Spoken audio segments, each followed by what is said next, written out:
say all the time, Greenwood is the oldest and largest crime scene in America. Uncovering stories lost in history 100 years later. When they were firing down on men, women, and children, wholesale murder. Greenwood, a thriving black district in Tulsa, Oklahoma, destroyed in less than 24 hours. Greenwood was more than a street. Greenwood was a dream. Interviews from survivors not shown in decades. It looks as if there will be a lynch tonight. Airplane came and dropped. I guess we would call them firebombs now. So that's how the blacks were driven out of Greenwood. I looked out and I saw 2 truckloads of bodies going by. They tried to hide it, cover it up to make it like it never was, but it's one of the worst ones we ever had. A big part of history seemingly erased from history books. Then I started further research and found out that it was even worse than what I had been told. The conspiracy of silence becoming loud and clear. There are people who say it never happened. There are people who today deny. They say it didn't happen. These buildings didn't burn themselves down. These folks didn't kill themselves and dump their bodies in mass graves. People did that to people. 100 years later, many in the community still feeling the hurt from that dark day on Black Wall Street. Had it not been for that massacre and the destruction, that freeway is sitting on top of my inheritance. How does this happen? It really just takes one spark. Black Wall Street, the rise, the fall, the legacy, the future. Chronicle Grit of Greenwood starts right now. Good evening, I'm Jason Hackett. So many people call these the steps to nowhere. And yes, right now, indeed, they do lead nowhere, but try to picture it. 100 years ago, these led to a thriving black neighborhood. Houses as far as the eyes can see. You can visit your black doctor just down the street. You can visit a black grocery store across from that. This was perseverance. This was black excellence. And they called it Greenwood. The story of Greenwood doesn't just start with the 1921 massacre. To understand how we got here, to tell the story of Greenwood, you have to go back, way back. Now, I want to warn you, the scars and how they got there are ugly. But in order to better our future, you have to learn from the past. The story of the massacre begins with another shameful moment in our history, the Trail of Tears. In 1830, President Andrew Jackson signed the Indian Removal Act. That act forced thousands of Native Americans off their lands in the southeast United States. Men, women, and children were forced to walk hundreds of miles in harsh conditions to settle in so-called Indian Territory, what is now known as Oklahoma. Historians estimate that more than 15,000 Native Americans died of exposure, starvation, and exhaustion. Mixed in with the tens of thousands of people removed from their land were thousands of black people owned as slaves by the tribes. Following the Civil War, the tribes freed their slaves and integrated them into their communities and treated them as equals. By 1890, Oklahoma was being touted as a promised land for blacks. In the Deep South, you don't get the best. It isn't for you. And I grew up at it, I knew that. And now we came to Oklahoma for freedom. By 1900, the black population grew to more than 50,000 in the region. The oil boom in Glenpool, a town about 14 miles south of Tulsa, created a population explosion. Black entrepreneur O.W. Gurley saw an opportunity in this new boomtown in 1906. He moved to Tulsa with the idea of starting a brand new town and set one stipulation. Mr. Gurley got 40 acres of land, and his stipulation was only black people can buy this land. Gurley established Greenwood on the north side of Tulsa. By 1907, Oklahoma became a state, and black people quickly realized they were being treated like second-class citizens. And despite the fact that black people did not directly benefit from the oil boom, the trickle-down effect saw a lot of work opportunities for black people. A man could work at a busboy or waiter down, bellhop at a hotel, and he could make $75 and $100 a night. But just 1 year later, the Oklahoma State Legislature passes oppressive Jim Crow laws mandating strict segregation between black people and white people. Because black people were segregated to just one part of the city, a big bit of the business dollars that were being spent in the Greenwood district. So that people became quite wealthy, or people were, because of necessity, spending their money in their own communities, which is something that would be awesome for the people of today to recall. You have power if you concentrate your dollars in your own community. Soon, Greenwood became a mecca for Black people. White people referred to it as Little Africa, but Black people had a bit of a different name for it. We had our own business, and we had our own theater and grocery stores and drugstores, had business of all kind, because we were not allowed to purchase things in downtown. Greenwood is not just one block. That's a big one there, is that people think, well, it's just one street. Well, it was multiple blocks of people who had everything in terms of within their vicinity where they could go. They had that sense of prosperity. They also had that sense of community. But as the city grew, so did tensions and resentment. The Ku Klux Klan began to resurge in the early 1900s, and then there was the Red Summer. In 1919, a wave of racist white mob violence terrorized Black people in 36 cities across the United States, including Tulsa. There were what so-called race riots going around the country. This was where Black people were being burned out and run out of cities. Tulsa had a lot of what they call sundown towns, and it had signs very open: don't be in town after sundown. So the Klan was active, but the people in Greenwood were prospering. But the new Black American dream was sitting on a powder keg. But because of that prosperity that was happening in the community, that also becomes a tension of jealousy, a tension of you're not in your place and we need to do something about it. And I do want to emphasize that it's not everyone saying this. You always have a small group of people who are jealous, who are angry, who feel that you're doing more than what you should. And so this was based on race, solely based on race, and saying when we talk about pogroms or we talk about genocides, we're talking about a group of individuals who felt that this particular race needed to be out of the way, needed to be gone, did not need to be in that community, and they wanted to purge it. So how does this happen? It really just takes one spark. This is what happened during that 18-hour period. 18 hours. That's all it took. The Earth had not even fully turned on its axis before this prominent part of Black history here in America was destroyed. 18 hours and people's livelihoods just completely uprooted like that. I imagine just in those 18 hours, just chaos on the ground. I don't know if you can kind of paint a picture in terms of what it was like for people, Black people living there. I mean, was it just a constant state of fear? Following the Red Summer of 1919, there needed to be an igniter or an event tossed on the embers. And that trigger event happened on May 30th, 1921. It was an incident that involved two teenagers. So this was Dick Rowland, who was a shoe shine boy. I think he was 19 years old, and there was a Sarah Page, who I believe was 17 years old, a divorcee. They were in an elevator in a downtown building. And then he's going into the one place, the Drexel building, where he can go to the restroom. She opens it, he gets in, appears to have stumbled on the walkway between the outside of the elevator and getting on, stumbles and grabs her hand. She screams, maybe hit him in response to you're on me or whatever. And someone hears this in the Renbergs building. So they hear this, and this is reported as an attack. And so this creates the narrative going through the community that a Black man has attacked a white woman. Renberg's employee called the police, and she said, actually, I've been assaulted. The local newspaper here, the Tulsa Tribune, running this article claiming Rowland had assaulted the 17-year-old white elevator girl.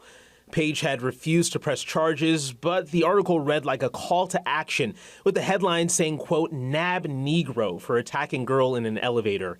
But many survivors remember a second article in the Tribune that day. The Tribune had come out and said told about the incident of Dick Rowland, the shoe shine boy, in the elevator of the Drexel building. And he said, it looks as if there will be a lynching tonight. Notes were put on people's houses all throughout North Tulsa and surrounding counties. It said, Ian, you be out of town by May 30th or else. To date, no copies of the second article headline exists anymore. In fact, all microfilmed copies of the Tulsa Tribune from that day have been purged, adding to that conspiracy of silence.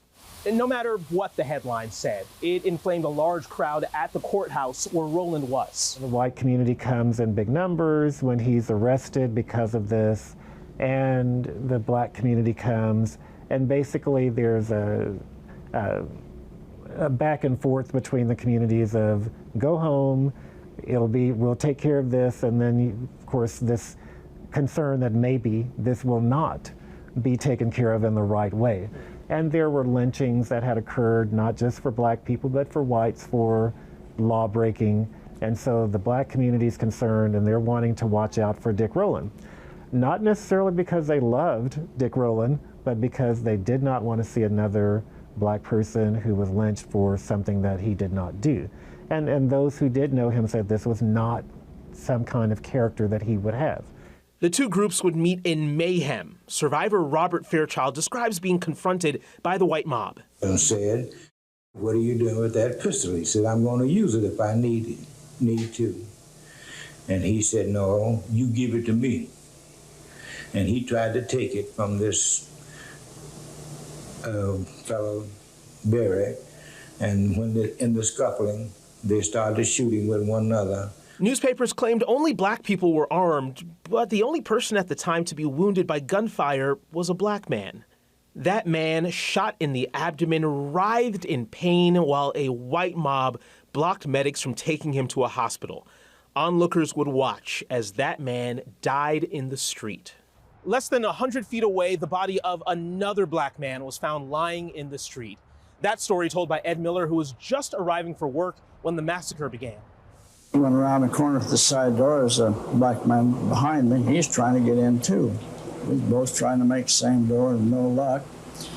And I said, I think I'll go ahead try that for the alley. By that time, some fellow crooned around the corner and pulled a gun on us down there. And I said, hey, I'm white. I knew he was shooting at the black man. I said, give me a chance to get around the alley. So he said, make it snappy. So I did. By that time, the black boy, he decided he'd cross over and go to the other alley. And he got in the middle of the street where this fellow shot him. And he shot him there right on the streetcar track. And things went from bad to worse within a few minutes. There's a hill here, a Standpipe Hill, but there was a machine gun on Standpipe Hill, and they were firing down on men, women, and children. Wholesale murder. In the midst of the massacre, the young girls of St. Mary's Catholic School were having graduation ceremonies. All of a sudden, we heard all these shots, and they were shooting through the windows, and shards of glass came down, and we were just scared to death. Ruth Sigler Avery Parker would become a vital part in telling the story of what happened in Tulsa on that day. And I heard this peculiar, heavy movement of cars, and it wasn't ordinarily like that. And I looked out and I saw 2 truckloads of bodies going by. Even the black churches weren't spared. Rumors swirled about ammunition being stored at Mount Zion Baptist Church. The report out that church was built to start a riot, which was the biggest fault that ever was done. That church was built to worship and praise God, and we'd have a decent place to worship. And that church, dedicated just a month before, gutted. The entire Tulsa Police Department was called out. They were stationed in a line between black and white Tulsa. Their orders, pretty simple: keep the black people from coming back into white Tulsa. Meanwhile, the Oklahoma National Guard was put on standby. Shortly after midnight, a telegram sent to the military authorities in Oklahoma City. It read, a race riot developed here, several killed, unable to handle situation, request that National Guard forces be sent by special train, situation serious. As the National Guard made its way to Tulsa by train from Oklahoma City, a fierce gun battle was raging in Greenwood. Massacre survivor Clarence Fields was a World War I veteran. He served without firing one shot, and he only returned to Oklahoma to be engaged in a more vicious battle. I was shot at. The bullet hit the wood, and the splinters split me into my arm. Every block or two, we'd meet some officer, some captain of the group, would say, get those hands up, With hands held high, black men, women, and children were corralled like animals into the convention hall. All this while planes were being used as weapons against them. And I was coming down Greenwood, and the bullet hit right on the floor, down the pavement. An airplane came and dropped. I guess we would call them firebombs now, gasoline in jugs and set them afire, Many refute the claims that planes were used, but historians are certain something was being dropped from the sky. You can call it turpentine, you can call it a bomb, you can call it incendiary devices. It was something that caught the house on fire. I think it's sort of, it's sending us to a different direction from the reality that this is the first time that we're attacking with airplanes a community within the United States. We're attacking our own. And this is a documented example where racism created the circumstances where we attacked another community that was our own, and it happened in Tulsa, Oklahoma in 1921. By midday on June 1st, Black Wall Street had been destroyed. By definition, destroy means to put an end to the existence of something by damaging it or attacking it. Another definition is to, quote, ruin emotionally or spiritually. This is exactly what happened in the Greenwood district of Tulsa, with the exception of one thing. The spirit of Greenwood would persevere through the atrocity that was bestowed upon them, but we'll get to that. The ramifications of this massacre would not just end with those 18 hours of horror. They would go on to haunt survivors for the next 100 years. The bodies of loved ones never recovered. Those who thought they were part of the American dream, living real-life nightmares, and the conspiracy of silence becoming their reality. So here we are, Wednesday, June 1st, around 11 a.m. The violence and destruction had finally started to subside. National Guardsmen were in place, and martial law was declared. By midday, Greenwood had been emptied of all but a handful of its residents. Black Tulsans trying to escape their burning community were marched back into the city to be detained. We left our home. We went north. See, we kept going north. And until the militia came, when they came, they brought us back in trucks. Through the afternoon and into the next day, National Guard patrols would pick up Greenwood residents and take them to detainment camps. They told us go through the line. We got what we wanted to eat, and then they bedded us down in one of the livestock stalls. And everywhere you went, there were scenes like this. 4,000 black detainees subject to harassment and humiliation. And to add insult to injury, some of them were even robbed of the valuables they were able to stuff into their pockets before they had to leave their homes. A few found refuge in the homes of white employers, acquaintances, and even the churches, including the historic Vernon Chapel AME Church. The reverend of that church showing us the basement, one of the structures still standing from the massacre. People came through these windows to hide out.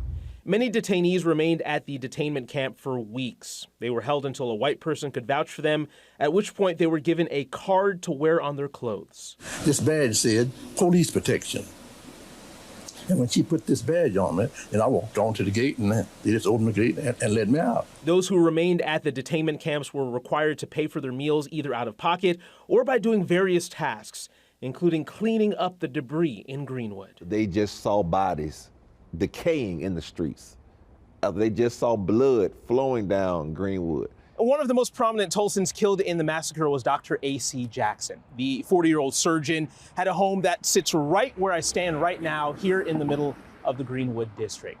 His neighbor was a prominent judge at the time, and he saw the entire thing. He says Dr. Jackson had his hands up in the air, ready to surrender when he was shot by the white mob. That neighbor, who was also white, said that it was, quote, cold-blooded murder. And Dr. Jackson's killers were never found.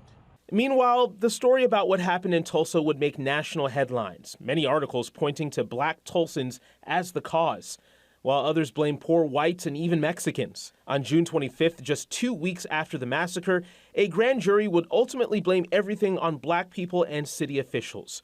Only one man would be charged in the riot, that man, black. As for the two teens that sparked the tragedy, they left Tulsa and never looked back. In the end, only about 30 death certificates were issued. But the more we learn about this tragedy, the more we realize that thousands were injured and hundreds were killed. In the midst of all of this, Greenwood District residents who once had a stable home were forced to live in tent cities. And though reports from 1921 show just a few hundred homes were destroyed, the truth of it is much worse. You know, they speak about anywhere from 3,000 to 5,000 being displaced in the days that the massacre was. This was not a single day event. You know, the houses were systematically looted, then burnt to the ground. Trying to put tragedy behind them, black Tulsans wanted to bring Greenwood back to its former glory, but that would be a difficult task. This was an area that was intent on rebuilding.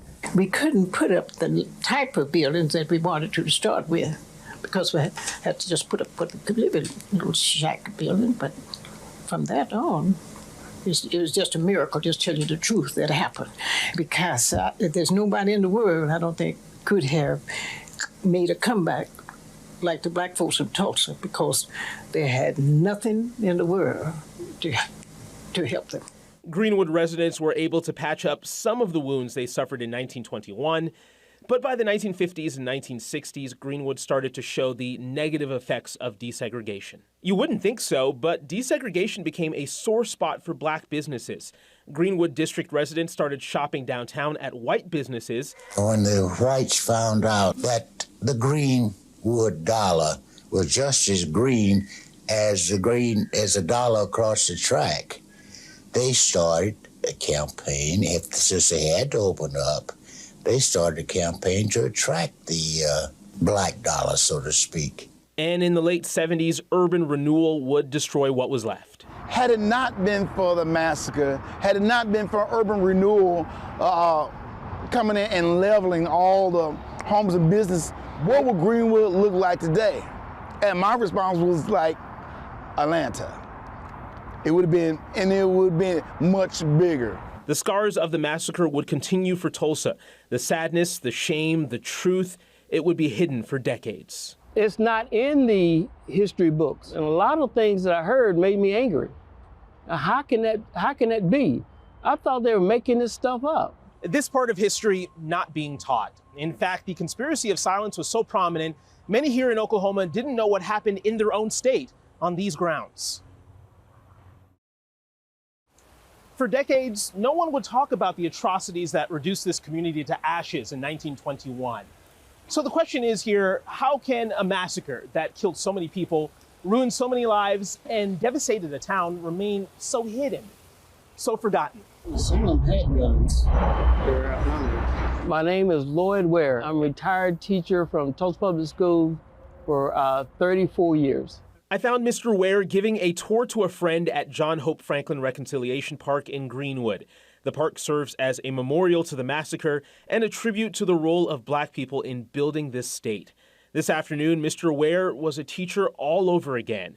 As an educator in Tulsa, Mr. Ware saw the conspiracy of silence firsthand. It's not in the history books. I mean, you could find things about what Washington did, what Lincoln did, World War I, World War II, the Civil War. But to expose or tell someone about what happened in a community that could be an embarrassment is not something that you're going to readily share. It's something that you're going to have to be forced to share because someone else is exposing it. As the expression goes, knowledge is power. But has that power translated to acknowledging one of Oklahoma's darkest chapters? If you ignore the problem, it doesn't go away. You got the knowledge. There need to be some soul searching. That was a period of time, yes. But what are you going to do about it? How much progress has been made in 100 years? 100 years, most of it a century of silence, even for the people who have called Oklahoma home for their whole lives. It was never taught in the school. It did, I remember in high school back in the 80s, that it was in the Oklahoma history book only for about a paragraph or two. But the history of the Klan went on for chapter after chapter after chapter. J. Kavin Ross says both races had their reasons to keep the massacre hidden. White folks didn't want to talk about it because it was a blemish, a stain on a city that was trying to build up its image. And so nobody talked from that community. The black folks didn't talk about it because of the fact that those people who committed the atrocity were still around. They were threatening another massacre had anybody talked it up again. And so you had these communities separated, but together they were silent. Ross has dedicated himself to telling the stories of massacre survivors. I met with him at the memorial dedicated to the hundreds of businesses that were destroyed. And that includes the stories of his own family.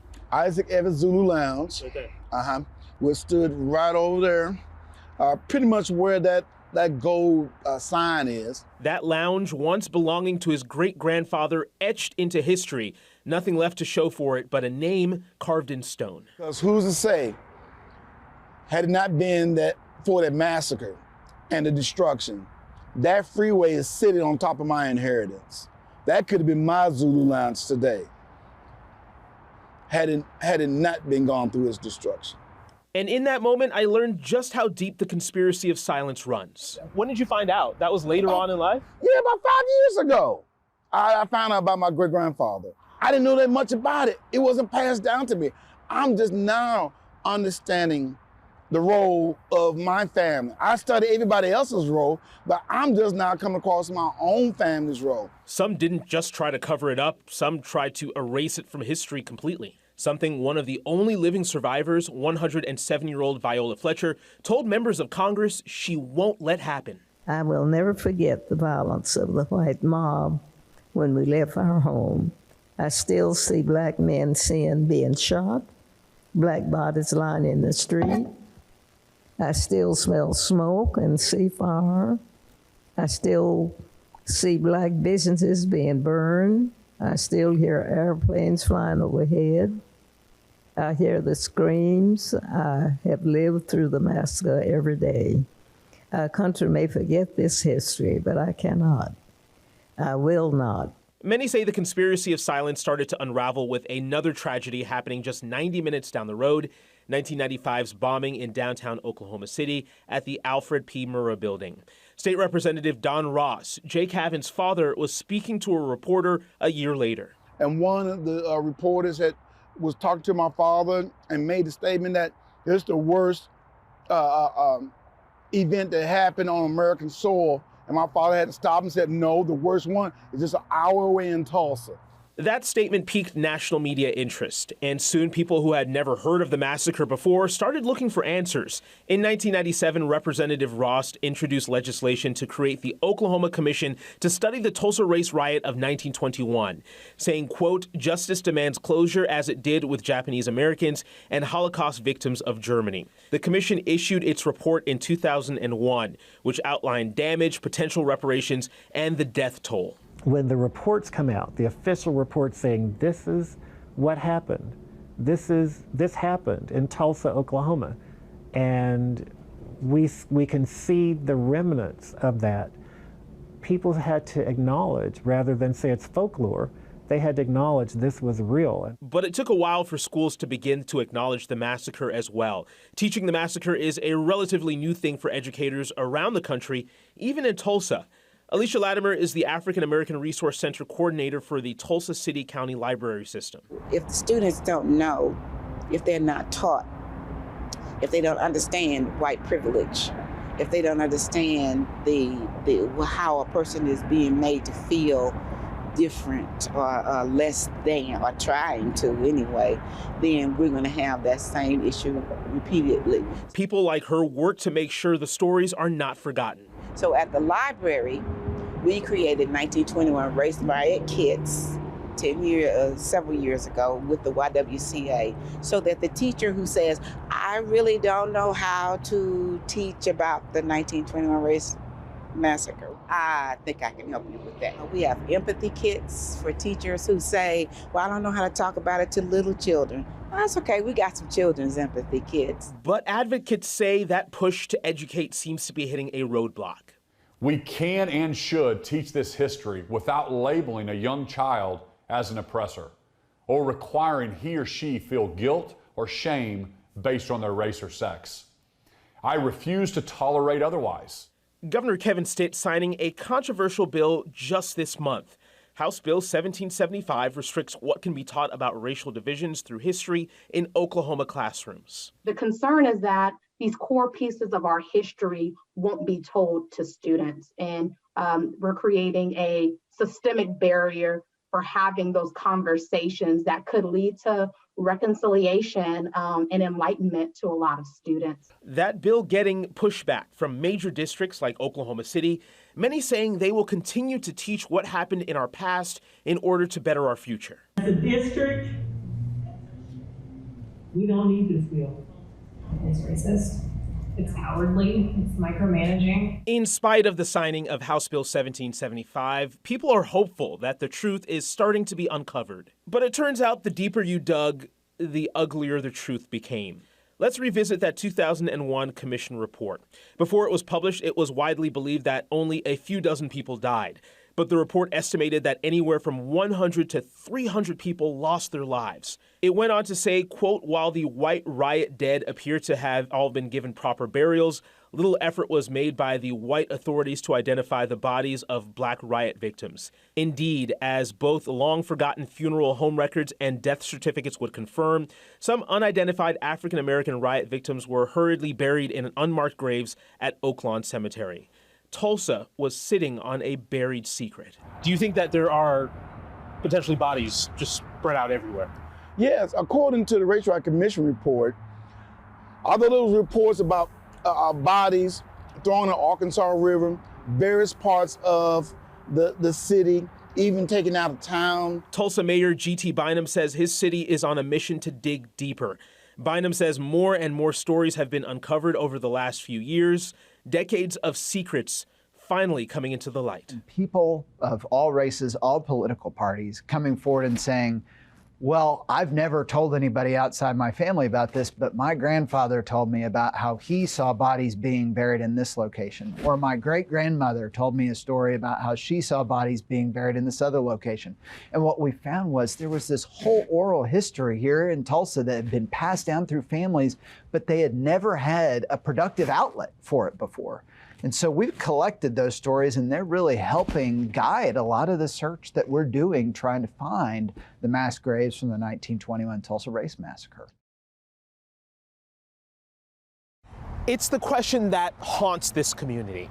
Are there unidentified mass graves buried below these grounds?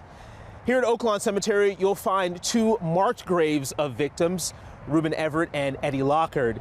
But as you talk to other people here in the community, as you hear the eyewitness accounts and hear the stories passed down from generation to generation, it becomes clear that not only are there more victims buried here at Oaklawn, but potentially across Tulsa.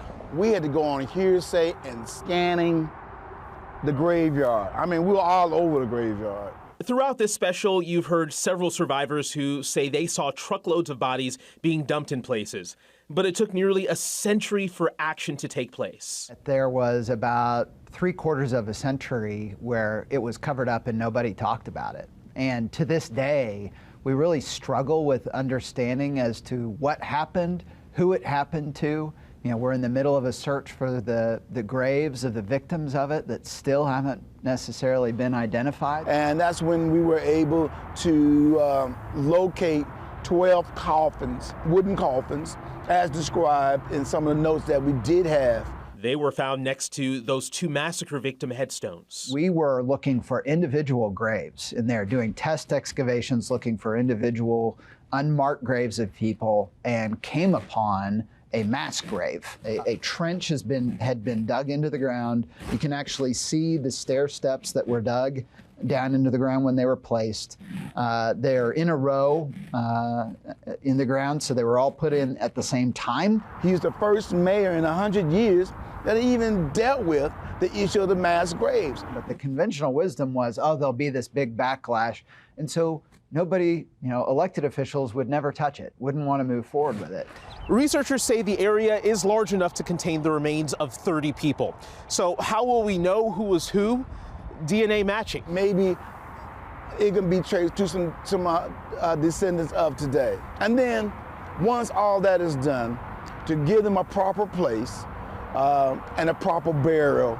OU researchers and Oklahoma geologists hope to begin scanning the grounds of other possible mass graves. Although those reports about bodies thrown in the Arkansas River, various parts of the city, even taken out of town. Oaklawn Cemetery will serve as the reinterment site for identified victims, while the city searches for a more permanent memorial. It hasn't been all praise as far as us doing this search. There have been some people who've pushed back and said, why are we doing this now? Why are we spending money on this? These are people that got killed 100 years ago. Just let the past be the past. And to that, I always try to personalize this. I mean, you're in your home. Picture yourself in your own home at night on a nice summer night, and all of a sudden somebody runs up to your door and says, there's a riot underway. For your safety, you need to come with me to get out of here. And so you go to the convention center, and you're in there for 4 days, and you don't have a clue what's going on outside. And then finally, you're allowed to leave, and you walk home, only when you get there, your whole neighborhood is burned to the ground. Your business is burned to the ground. There are members of your family missing, and no one ever finds them. No one is ever prosecuted for what happened to you. Insurance companies won't pay claims on the loss of your property or your business. I've yet to have somebody argue with me any further about why this is so important when we think about it from their standpoint. The next excavation is expected to happen later this summer. Until then, what about those descendants? What about reparations? Should they get the same compensation Native Americans and Holocaust victims have received? That's the conversation happening right now. What can we do now to help the hurt that continues for this community? And speak up for the truth, for the time is at hand. To me, it's one of the most historic places in all Oklahoma. If these walls could talk, they would probably scream. We introduced you earlier to Reverend Dr. Robert Turner. He's the pastor for the historic AME Church, one of many landmarks devastated by the massacre. The basement was the only thing left standing. What does it say that in the middle of all that terror, in the middle of all that was going on, that basement survived, that basement stood throughout all that? I feel it's just the divine power of God. It was faith that helped guide the congregation through tragedy. They just saw bodies decaying in the streets. They just saw blood flowing down Greenwood, and they came back for communion the next Sunday. Reverend Turner is the man who now leads that congregation 100 years later. Seemingly challenging that same spirit of passion and perseverance, the Reverend has become one of the faces of a growing movement in the modern-day Greenwood. And be strong and be courageous. Every Wednesday, outside of City Hall, you'll find him with a bullhorn in hand, making the case for massacre reparations. Awesome. You have yet to pay for your crime. For this preacher with a booming voice, getting the message out there isn't a problem. Getting folks to listen, however. Well, we need to get over that. Let's stop talking about that. It's in the past. Why are you bringing up the past? Because the past has never been corrected, right? There is no expiration date on morality. We took the question of reparations to Mayor Bynum. Is that something here in the future coming down the line, reparations for descendants of this massacre? The challenge I have with that is, well, where does that cash come from? Well, it comes from a tax levied on this generation of Tulsans, and I have a hard time with financially penalizing people in Tulsa for something that criminals did 100 years ago. So I don't support that. I say all the time, Greenwood is the oldest and largest crime scene in America. It really is. Until they actually do that it will continuously be a stain. So to me, reparations is not just about a check. It's about due process. It's about justice that has been denied. In September of 2020, a group of Oklahomans filed a lawsuit against the city of Tulsa seeking reparations. Vernon AME is one of the parties in the suit.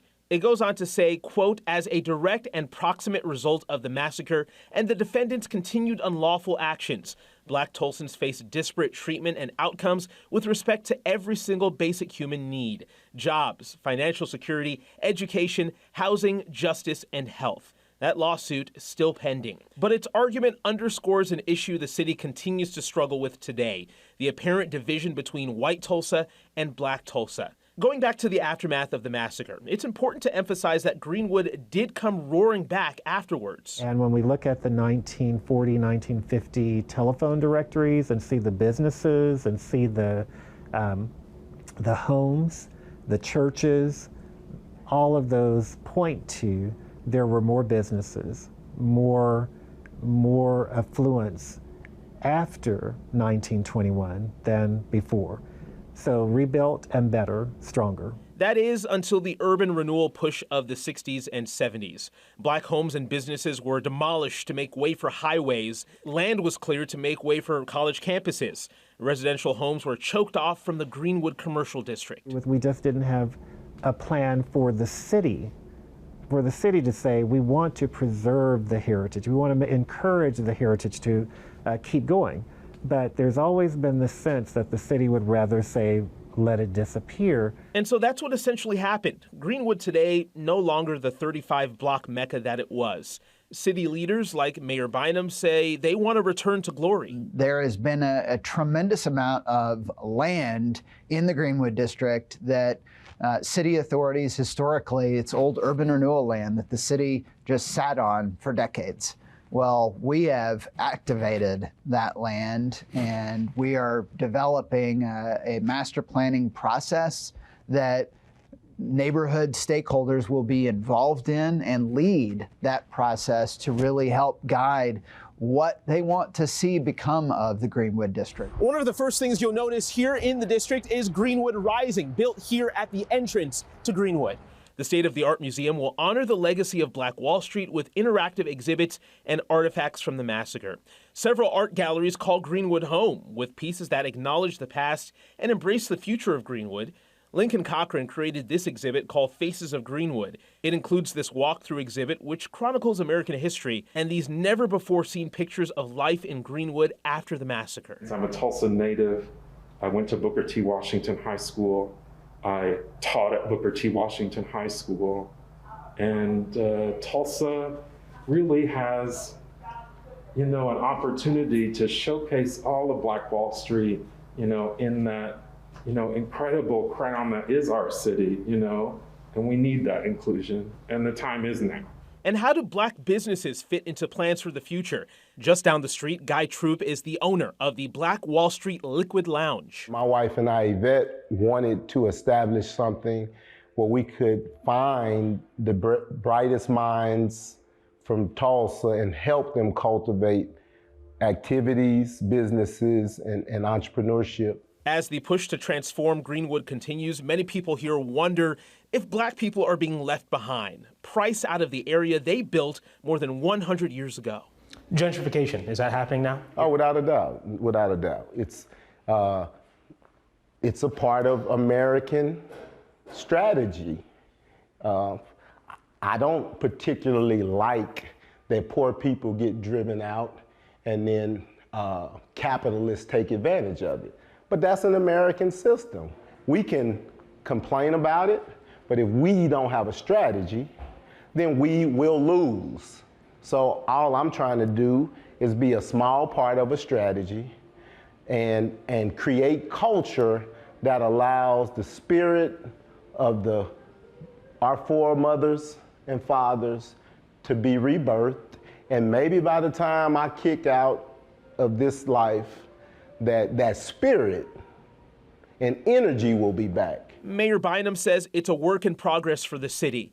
He also knows that people here are skeptical. When we started the Graves process, we have a citizen oversight committee because by waiting 98 years to start this process, the city has not earned trust and doesn't deserve it from the community. We're having our very first meeting of that group, and the pastor for Vernon AME Church spoke up and he said, you know, the people that did this, that incited the race massacre, their goal was to drive black business out of the Greenwood District. And if you look at the Greenwood District today, they won. And I hate it hearing him say that, because he's right. And I don't want Tulsa to be a city where the bad guys win. And so we have an opportunity. We can't go back and change what's happened in history, but we can focus on what we can do today to rectify those issues and rebuild. And that's where Tulsa stands right now, a city rebuilding for the future while still working to acknowledge, atone, and learn from its past.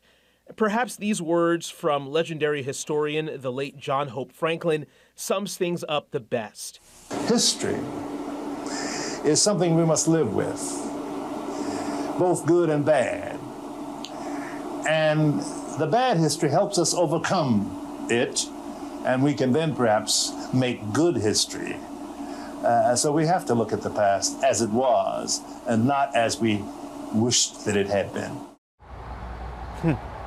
Words as true now as they were almost 40 years ago when he first told them to KOCO. Dr. Franklin no longer with us, but his legacy lives on here in Tulsa, as well as the Greenwood District. And you'll see that word legacy a lot when it comes to Greenwood. Legacy is an important part of this story. You'll see it in the plaques cemented all across the district. You see it in the eyes of descendants of the massacre's victims. You see it in the systemic racism that continues to exist 100 years later. But you also see it in the storytellers, whose words and art keep the story of Greenwood alive. You see it in the business owners putting their hearts and souls into making Black Wall Street what it once was.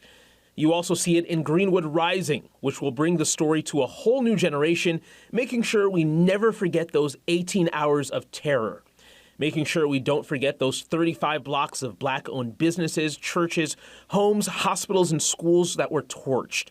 Making sure we don't forget the lives that were lost as the search for their final resting place continues. Grit is how Greenwood got here.